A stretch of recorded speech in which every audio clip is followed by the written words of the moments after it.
It's nefarious, man. Like, the brain works in fucked up ways. The mind is one of the most deceiving, manipulative pieces of equipment, flesh, human bodies on earth. I never have trusted my brain. All of that weight lives in your head, and you are the decision maker. Psychology of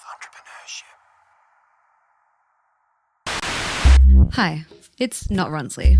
I'm Kaylee, one of the producers behind the Psychology of Entrepreneurship, and for any new listeners, this is a series where we go inside the minds of entrepreneurs, artists, and athletes to see what is the psychology behind their decisions.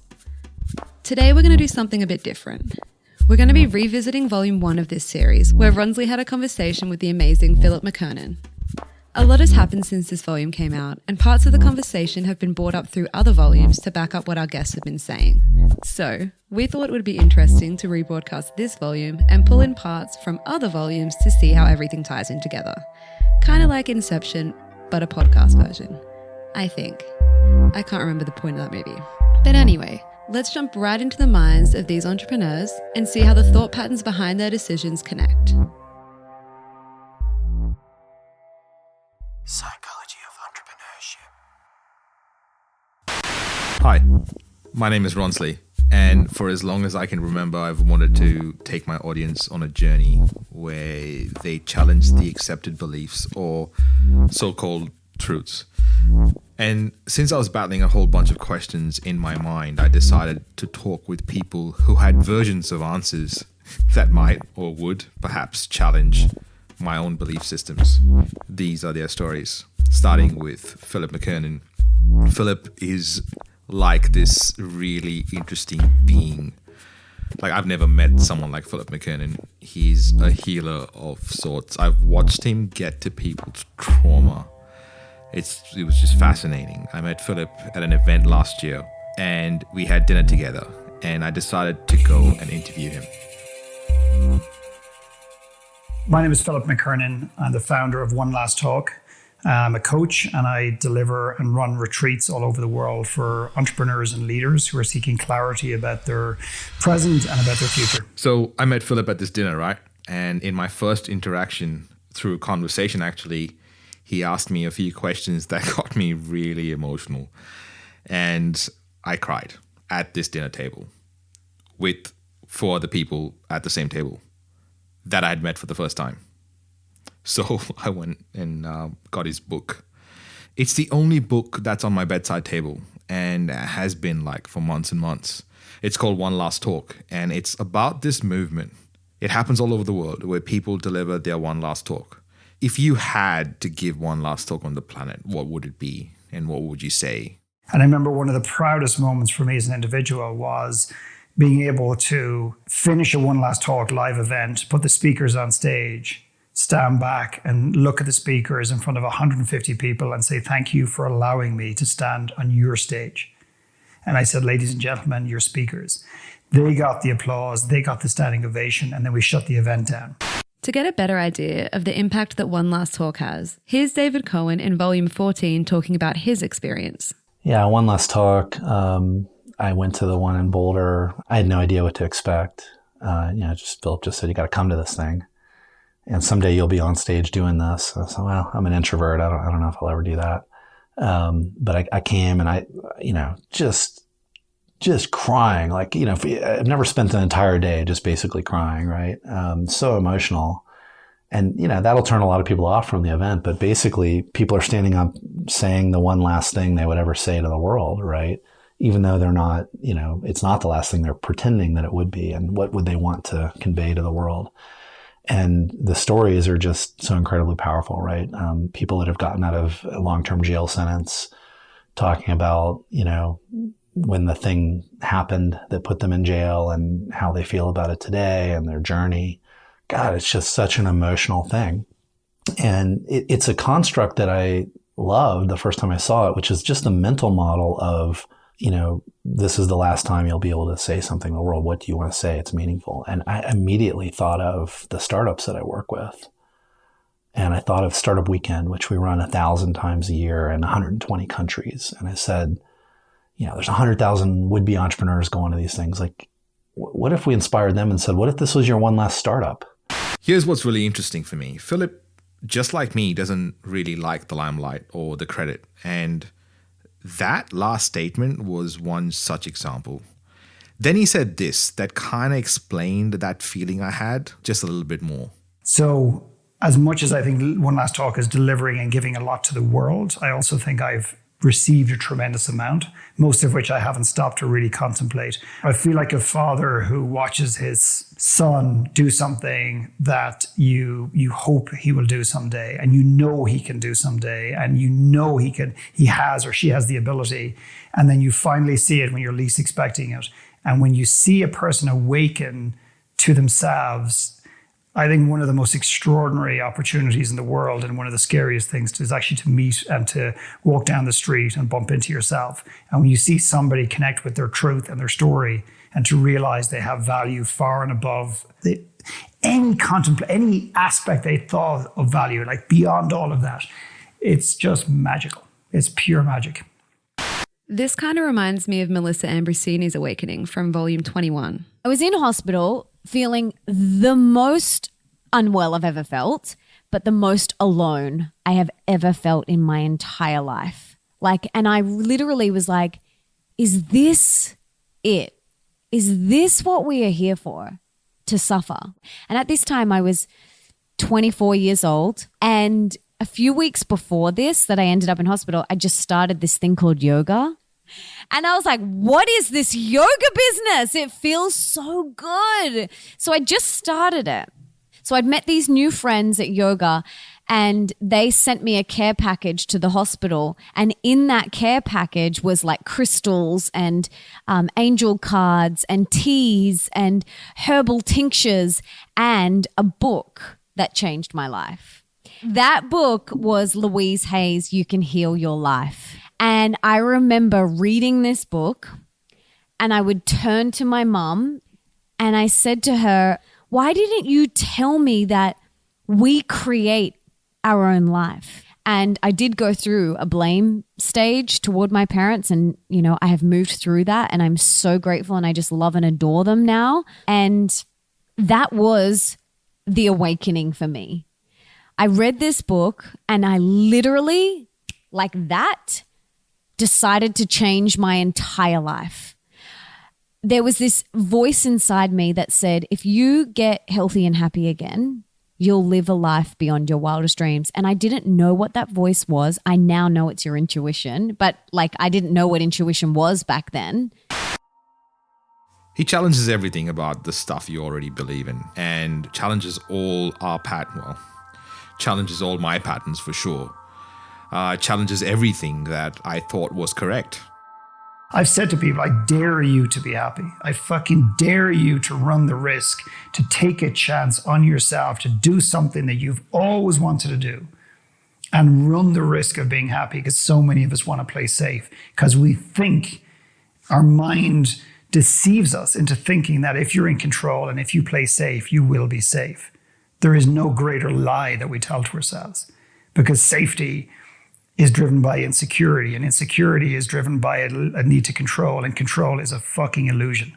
It does not exist, has not existed, and yet we live in a world that so many people are trying to control themselves, other people, the outcome, and there's this obsessive needing to know. And I always say that this needing to know prevents you from ever truly knowing. James Whitaker had an interesting perspective on this in volume 24, when we talked about how it can be hard for entrepreneurs to enjoy the climb to the top of the mountain. How that manifests in the short term is extreme frustration for anything like that. If anything I feel is not absolutely perfect, like if I have a sip of coffee and it spills, if anything happens, like if I'm doing something when I'm cooking and it's not perfect, and I'm not Gordon Ramsay. This is, as you said, especially where you don't have a measurable benchmark of what is success when you're hunting for perfection. I think it can make it even worse. Why do we set these unobtainable standards of perfection in a way that we can't measure it? And sometimes even having that measuring component can be bad, because we feel a bad self-esteem, bad self-worth as we're doing these things. For me, growing up, I was trained to think that every moment that I was not doing stuff, that I was not being productive. I just felt like It was always more, more, more. So I kind of wanted to get his perspective on what it was like to be an entrepreneur in today's day and age. Because I just felt guilty every time I was not doing something, and that was just not sustainable. If information was the key, Ronsley, to happiness, success, peace of mind, etc., we would never, ever, ever be happier than now, because we've never had such information, nor have we ever in the history of mankind had such accessibility to information through laptops, iPads, iPhones, whatever it happens to be. But what's happening is we're consuming it at the speed of light. So I meet people, so I've read a book last week and reading another book this week and another book next week. And I go, great, but what slow down, like what book? I read this book last week, changed my life. Great, how? Oh, it just changed my life. And I hear that. How? And I'm not saying there's no information on books. You've written books, I've written books, I'm going to write more books. But if we just read 3 books, put them on our bookshelf and kept going back to those books and implementing the things that were organically and intuitively aligned to who we are. But a lot of us are consuming books because we're afraid. It's driven by a scarcity that if I don't read the latest, greatest book, I'm going to miss out. And what's happening is, if I can get this right and then I'll stop, is that we're consuming information. The information does not have the time to turn into knowledge because we're too busy reading the next book, consuming the next podcast. And it rarely ever goes down into wisdom and almost never lands in a place called awareness. Did you know 36% of employees would give up $5,000 a year in salary to be happier at work? For me, I think what tends to happen is we as business owners, as creatives, get asked for the recipe for success straight off the bat. And what I would love to tell you is that I have all the answers, but I really don't know what is possible for you and for me if I have and we have a little bit more faith and trust in our voice. What if we stayed in that unknown part for a little bit longer? I know that every time I've stayed in that unknown, the creative part of me made my creative side even more creative.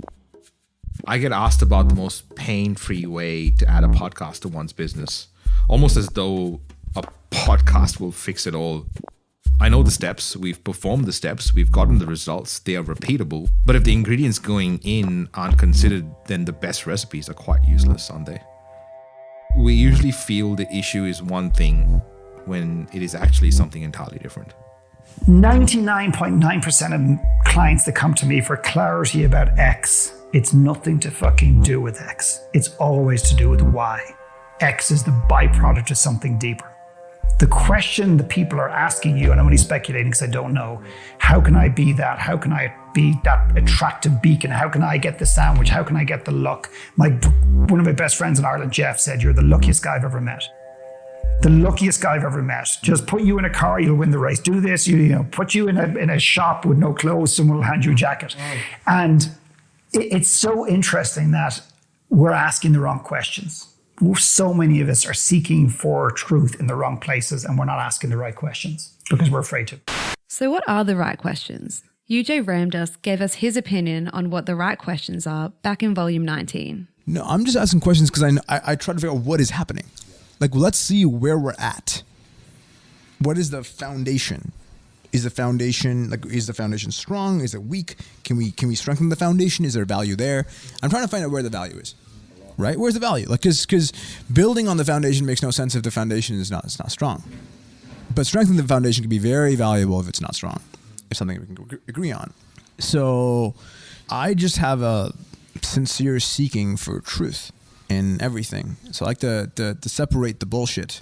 I'll do this a lot sometimes in my conversations because it's almost like I'm trying to pull away the bullshit so we can get to some fundamental stuff. So if luck has got nothing to do with it, and if I'm asking the wrong questions, why is my brain coming up with these questions in the first place? And why is my brain looking for those answers in the wrong places?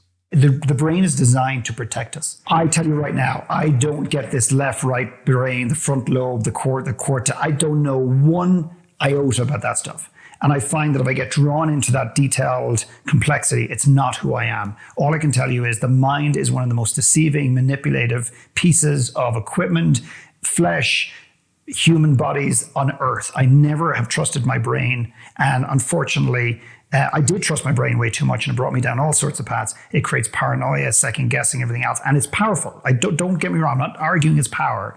And some people say we use 3%. Some people say we use 10% of our brain. God love us if we ever figure out a way to use 50% of our brain. We will become mechanical and machine-like, which is already happening in the world.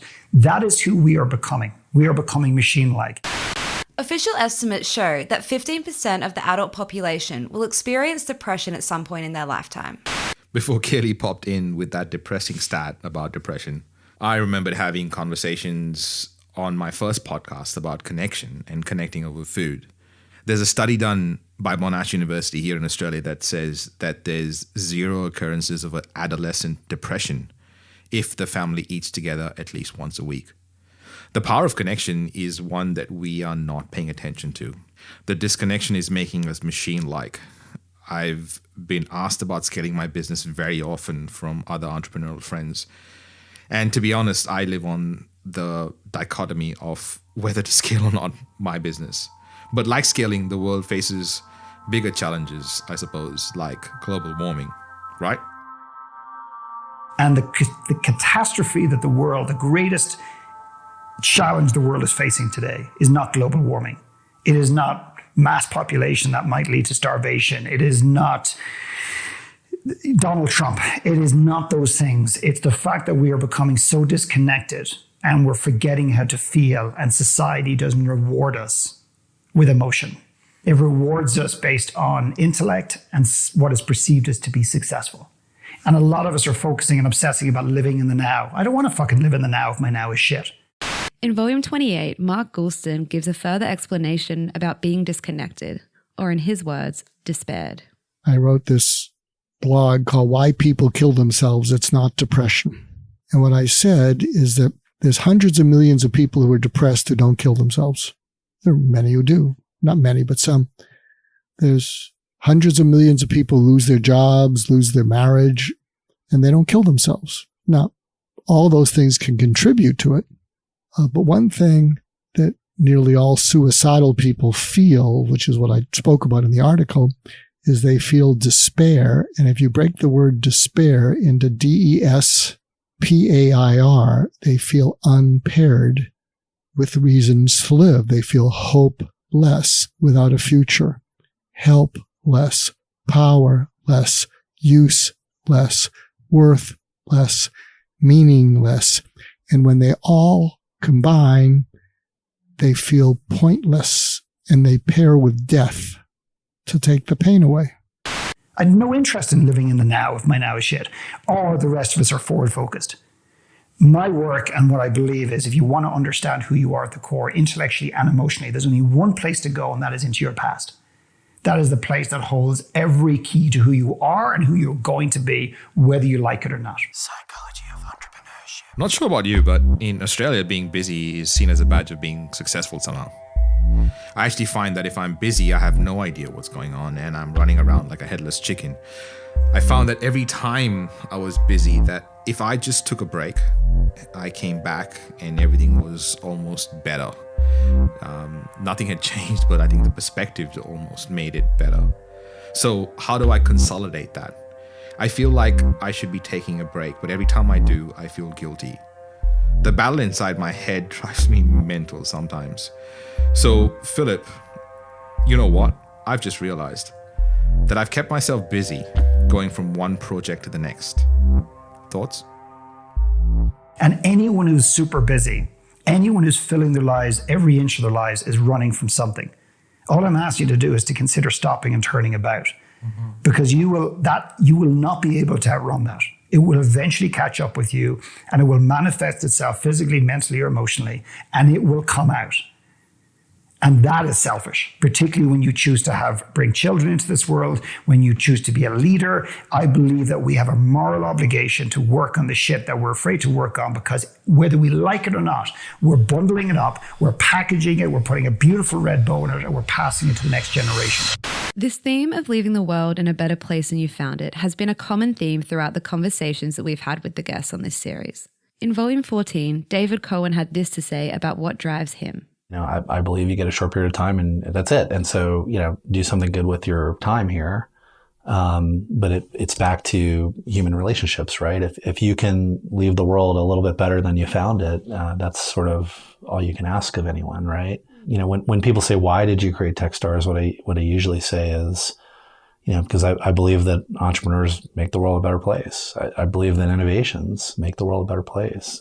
And in Volume 2, Dr. Sherry Walling gave this advice to listeners when talking about burnout among entrepreneurs. As entrepreneurs, as we grow and mature, are finding whys that are about more than I've got this thing to work out, or I have this drive and pain inside of me, but are about things that bring us joy, that make the world better. I mean, these sound sort of lofty, and I feel like I could roll my eyes at my own self. But when we think about it at the end of our lives, we're going to take stock of, like, how did we spend our time? And the questions that we're going to ask is, what did I do that was important? How did I make my life better? How did I make other people's lives better? How did I experience joy? How many beautiful sunsets did I see? How many hard problems did I solve that made me satisfied and made me proud of myself? I think maybe the question that we don't ask is, like, how's this going to play on the deathbed? That's the question to ask. What are we going to regret? What are we going to be sad that we missed when our time is up? So for a lot of reasons, we feel like we are alone. I've heard Jason Gaynard say this on his podcast about how most people feel alone even when they are in a marriage. Why do we feel alone in those positions even though we have people around us? Like, for me, as an example, I have team. I have a great partner. Why is it that initially I would feel like this whole thing was my own journey and was just my cross to bear, so to speak? Let me be very honest here. There are still times that I feel alone, but perhaps they happen less and less often these days because I think I'm starting to like myself just a little bit more than I used to. We don't like ourselves. So many of us don't like ourselves. We're afraid of how humanity will judge us, but humanity will never judge us the way we judge ourselves. So we spend so much time and energy looking good on the outside, pretending we're happy on Facebook every single day. And very few of us are willing to actually look at the greatest bully that we'll ever meet, that meets us in the fucking mirror every single morning of our lives.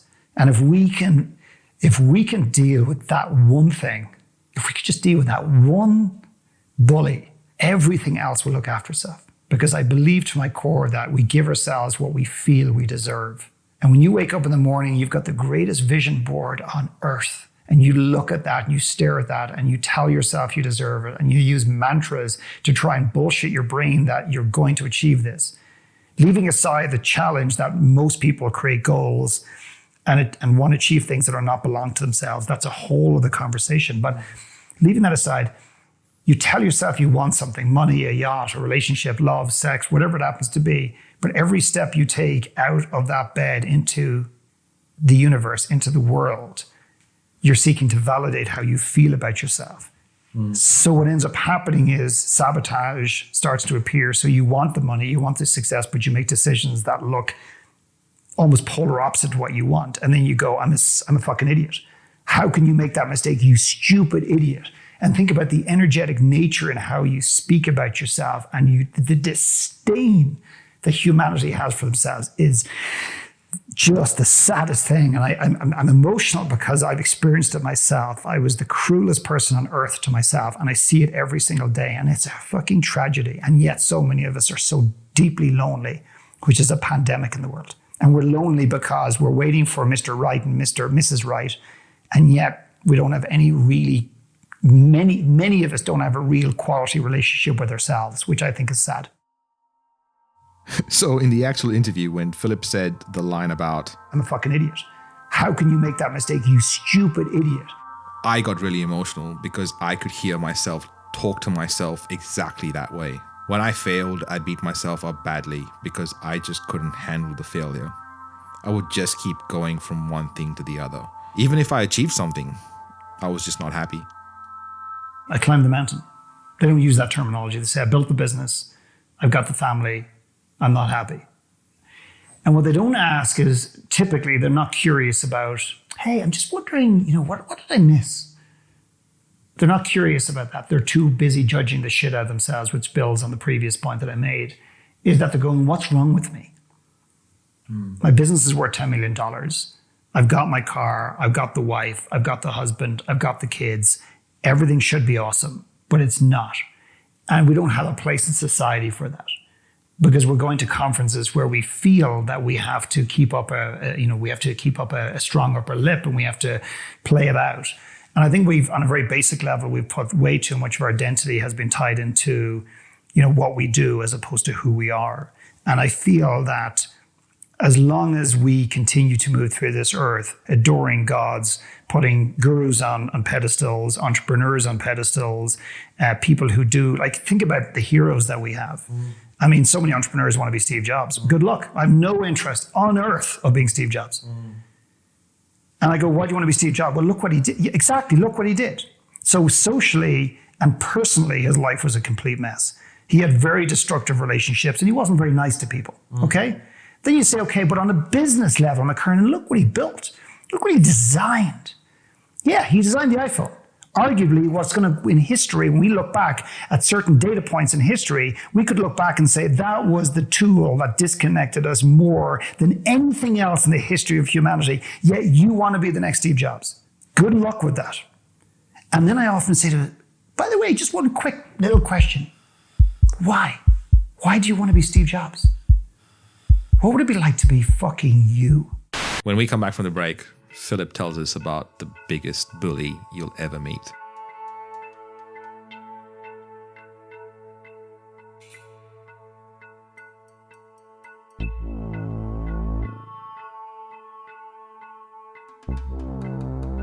Psychology of Entrepreneurship.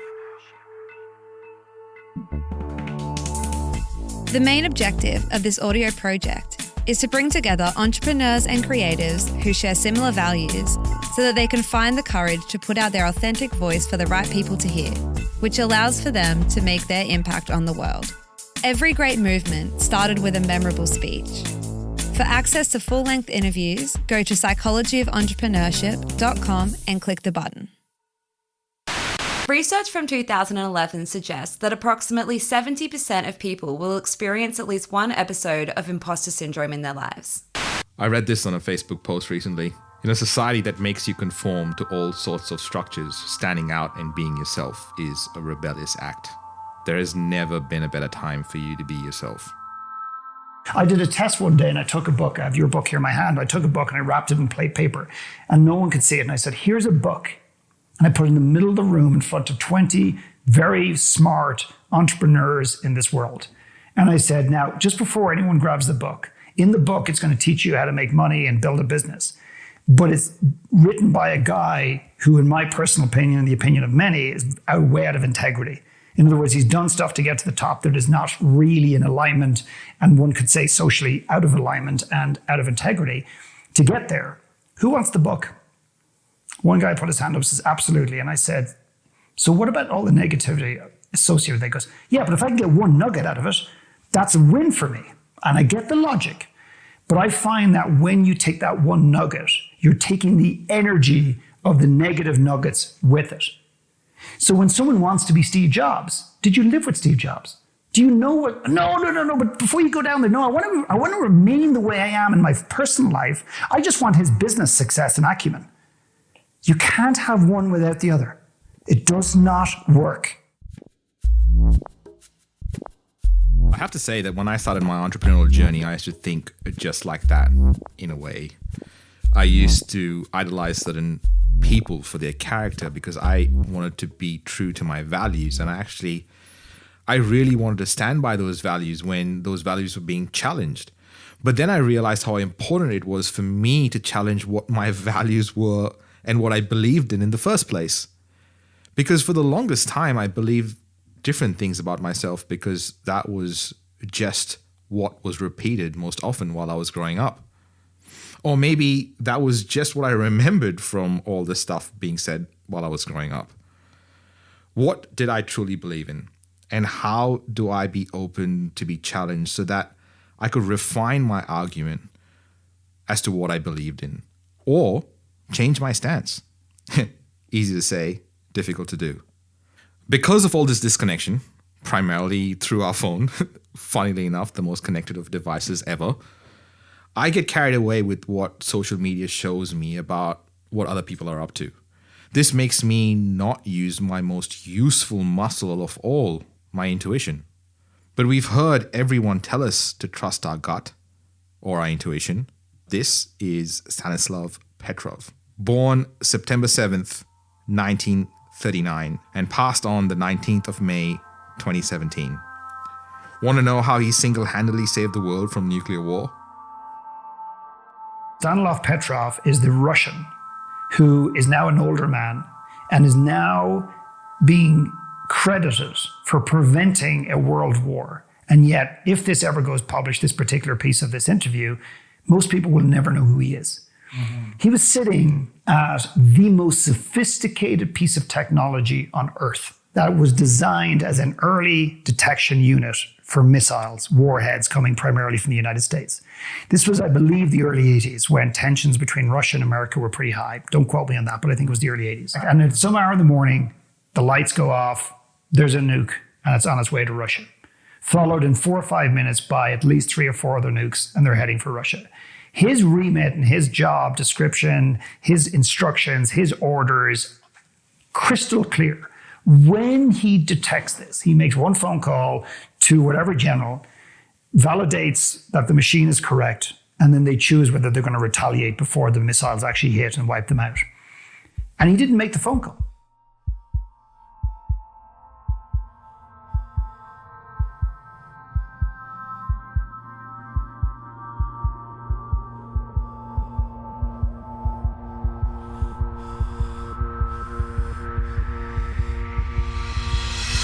He never picked up the phone. He back-checked, he looked at everything, looked at the system. The system was operating perfectly. And there was no way he could tell that it was misreading something.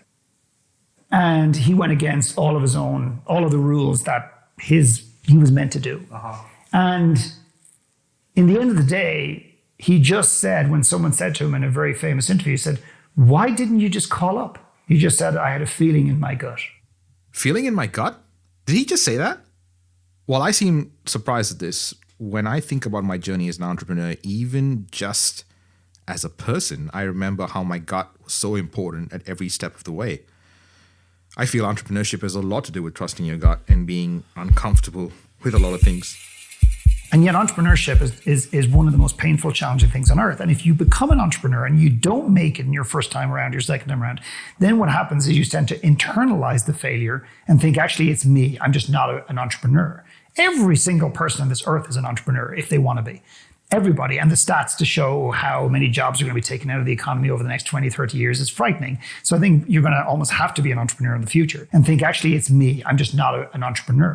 Failing at something can be hard on our self-esteem. Here's what David Meltzer had to say in Volume 5 about the idea of becoming an overnight success. The biggest piece of advice I give to entrepreneurs is the first thing you should do every day is figure out how you stay in business tomorrow. Because if you stay in business long enough, you're going to be more and more successful. Things evolve. There's no revolution in business. There are no overnight successes. Yeah. There isn't. You go, I sit with the top entrepreneurs in the world. None of us are overnight successes. And most of us have what other people believe failed more than anyone. It's like worse than baseball.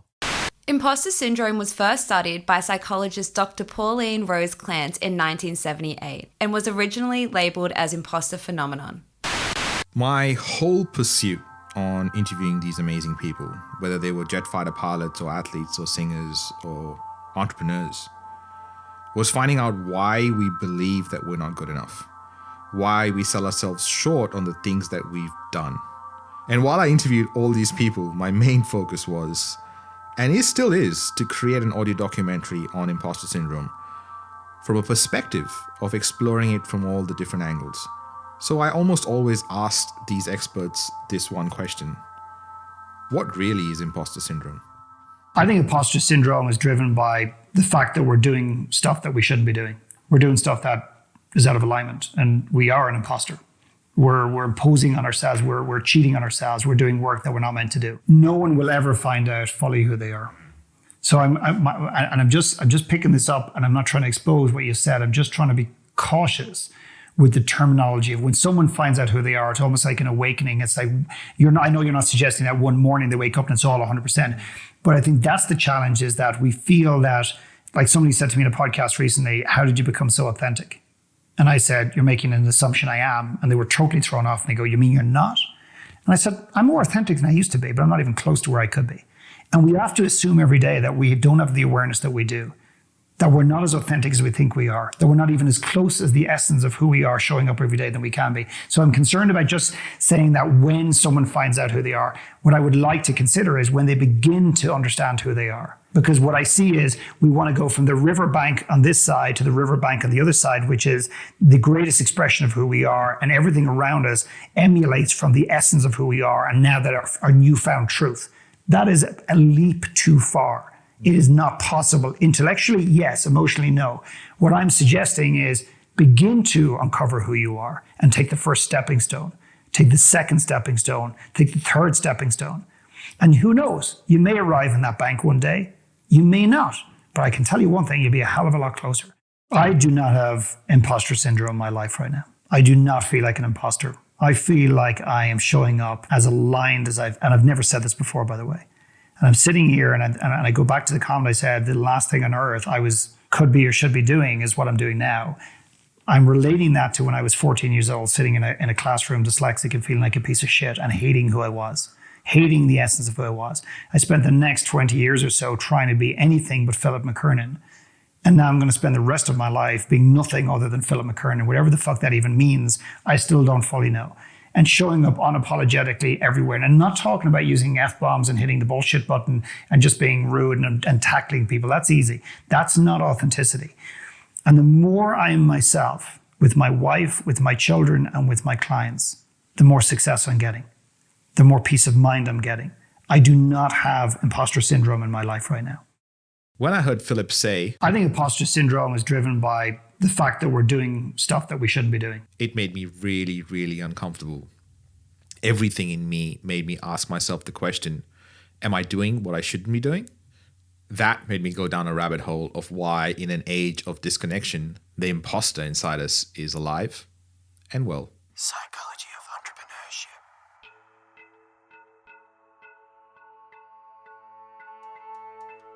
We hope you enjoyed this volume of Psychology of Entrepreneurship. Next week, we'll be revisiting Volume 2, where Ronsley talks to Dr. Sherry Walling about the psychology behind imposter syndrome and burnout. So my name is Dr. Sherry Walling, and I am a clinical psychologist, but I work in the world of entrepreneur mental health. Great science also has an element of art because it's great thinking, and great thinking is creative. It's a different way of problem solving. It's hard for me to take seriously anybody who's like, oh yeah, I feel very nonchalant about my company, or very objective. It's like, no, you probably don't. I mean, you could be exceptional, but probably not.